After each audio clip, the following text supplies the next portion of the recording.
एक दिन वो बाथरूम में नहा रहे थे, तब कुरियर वाला आया। कोई था नहीं तो मैं रिसीव करने के लिए दरवाजे पर गई। मैं अभी उससे बात कर ही रही थी कि ये बाथरूम से टॉवेल में ही भागकर आए। पति का स्वभाव। मैं रानी हूँ, अभी अभी मेरी शादी हुई है, अच्छा घर और अच्छा पति मिला है। राजीव नाम है उनका। उनके पिता की ये 2 भाई हैं। छोटे भाई की अभी पढ़ाई चल रही है। इनकी अच्छी एक दुकान है जिसे या पापा जी और मम्मी जी संभालते हैं। शादी को अभी मेरे 10 दिन ही हुए हैं और मैं अपने आप को बहुत खुशकिस्मत मानती हूँ क्योंकि मुझे बहुत प्यार करने वाला पति नसीब हुआ है।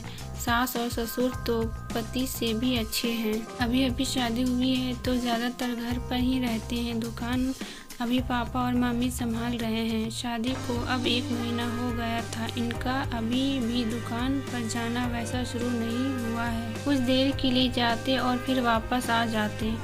सुबह पापा जी ही जल्दी उठकर दुकान खोलते और देर रात तक वहीं दुकान पर बैठे रहते। मम्मी जी उनके लिए खाना ले जाया करती थी या दिन भर मेरे पीछे ही घूमते हैं। मैंने इन्हें बोला कि अच्छा नहीं लगता, अब आप रेगुलर दुकान पर जाना शुरू करिए वरना पापा मम्मी कहेंगे कि मैंने आपको कंट्रोल कर रखा है। उन्होंने बोला ऐसा कुछ नहीं होगा, वो सब बात तुम मत सोचो। एक दिन हमारे कमरे की नल की टंकी खराब हो गई तो हमारे बाथरूम में पानी नहीं आ रहा था तो मुझे नहाने के लिए हॉल के बाथरूम में जाना पड़ा। मेरे पति तब सो रहे थे। मैं बाथरूम में नहाने गई। कुछ ही सेकंड के बाद वो भी उठकर दरवाजे के बाहर आ गए और बाहर से ही मुझे आवाज़ देते हैं, रानी तुम अंदर हो? मैंने बोला हाँ। अपने बाथरूम में पानी नहीं आ रहा था इसीलिए मैं बाहर आकर नहा रही हूँ। फिर जब तक मैं नहा कर वापस नहीं आई तब तक वो दरवाजे के बाहर ही खड़े रहे। ऐसा वो रोज़ करने लगे। एक दिन वो बाथरूम में नहा रहे थे, तब कुरियर वाला आया। कोई था नहीं तो मैं रिसीव करने के लिए दरवाजे पर गई।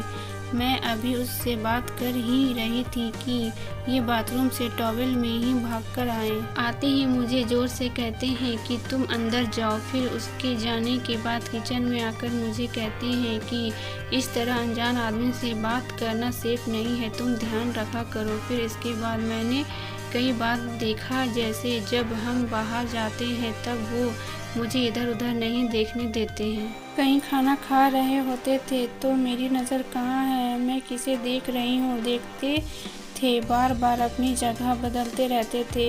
मेरे पति का ये स्वभाव मेरे सास ससुर भी देख रहे थे। एक दिन पापा ने उन्हें दुकान के काम से बाहर जाने को कहा तो उन्होंने मना कर दिया। फिर पापा को ही जाना पड़ा। वो बस मेरे पीछे ही रहते। फ़ोन पर मैं किससे बात कर रही हूँ मेरे फ़ोन में नंबर और मैसेज भी चेक किया करते।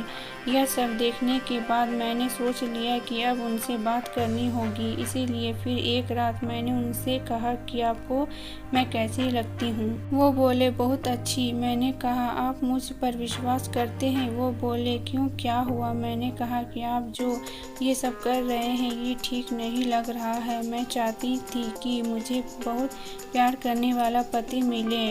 आप बिल्कुल वैसे ही हो जैसे मैंने सोचा था, लेकिन आप बहुत ज़्यादा पॉजिटिव हो। क्या आप मुझे पर शक करते हैं?